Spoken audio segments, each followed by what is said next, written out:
আমাদের এদেশ গড়তে হবে।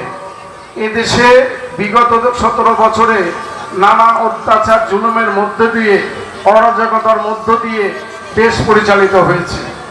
এখন আমাদের একটাই লক্ষ্য, দেশ গড়তে হলে, সমাজ গড়তে হলে আমাদের সবাইকে কাজ করতে হবে। তাছাড়া কিন্তু সরকারের পক্ষে একা সম্ভব নয়।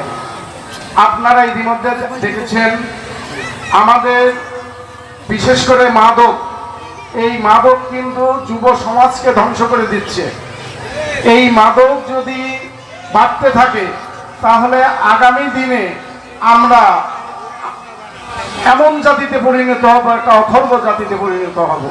তাই আমাদের দলের প্রধানের নির্দেশনা, প্রধানমন্ত্রীর নির্দেশনা, আমার পাংশা কালুখালিয়া বালিয়াকান্দির নেতা, আমাদের সংসদ সদস্য জনাব হারুন ভাইয়ের কড়া নির্দেশনা যে মাদককে না বলতে হবে।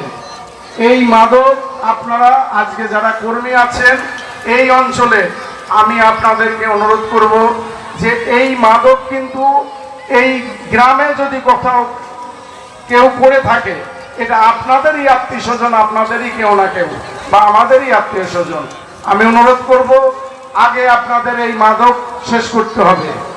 বর্তমান অবস্থায় আমার ইউনিয়নে বেশ অরাজকতা দেখা যাচ্ছে, বিভিন্ন জায়গায় ডাকাতি বিভিন্ন কিছু হচ্ছে, ছিনতাই রাহাজানি।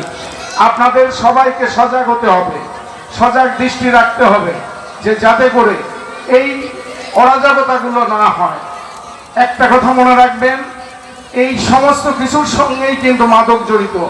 নেশার টাকা যখন জোগাড় হয় না, তখন বাড়ির থেকে, যেমন বাড়িতেও একজন নেশাখোর ছেলে থাকলে সে কিন্তু বাবা মাকেও শান্তিতে থাকতে দেয় না।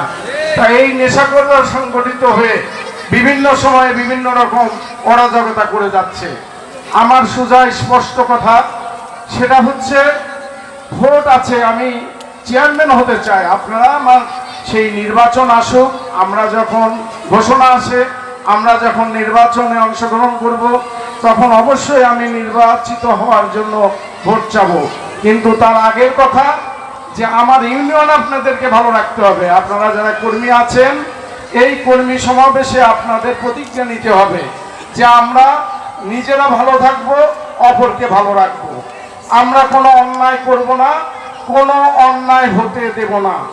যেখানে অন্যায় আছে সেখানেই আমরা প্রতিবাদ করব। এইটাই হতে হবে আগে আপনাদের প্রতিজ্ঞা।